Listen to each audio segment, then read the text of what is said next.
se poursuit à travers le portrait, cette fois-ci en couleur.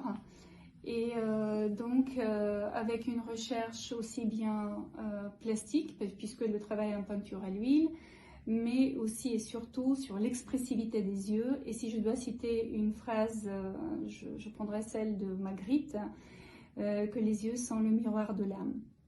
On a évoqué également, à propos des yeux, l'histoire antique de Prométhée qui sur sa route rencontre Io, l'amoureuse de Zeus, ou encore le poème de Paul Éluard, la terre est bleue comme une orange, et en associant cette phrase également une autre, les yeux sont couleur bleu ciel comme le néant. Tout ça pour dire quoi? Pour dire que finalement, ce qui est plus important, c'est pas l'œil en tant qu'organe visuel, mais plutôt le message que les yeux peuvent véhiculer.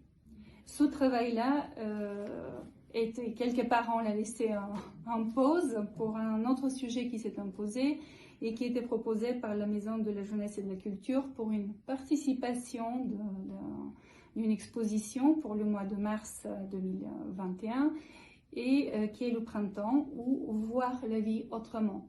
C'est-à-dire encore, on est sur ce sujet de voir, mais cette fois-ci traité de façon un peu plus cognitive, avec une réflexion qui est beaucoup plus large et qui, par exemple, on a pris plusieurs axes. L'axe historique, si on regarde tous les artistes qui se sont intéressés au sujet et qui l'ont présenté, comme par exemple Arcimboldo, Bruegel, Nicolas Poussin, les impressionnistes, Renoir, un peu plus tard, Cézanne, qui ne représente pas exactement de la même façon le printemps comme il a présenté ces sujets comme la montagne Sainte-Victoire, mais c'était toujours intéressant de voir un autre regard aussi de l'artiste.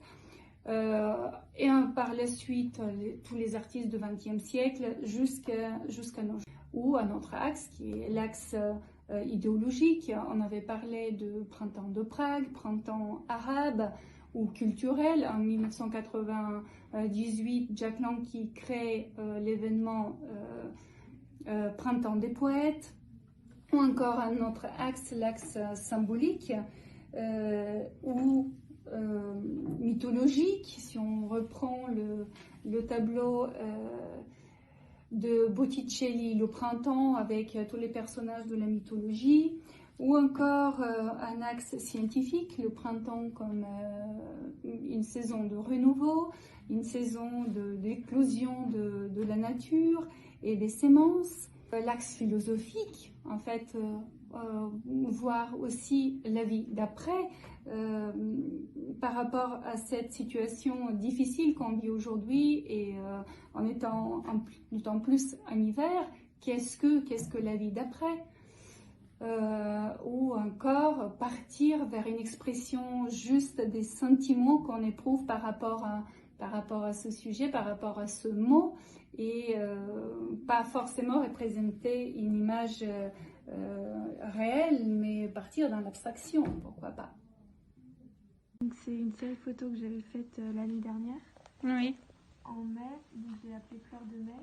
C'est pendant la période du déconfinement, donc c'était la difficulté à apprécier le retour des couleurs et de la liberté.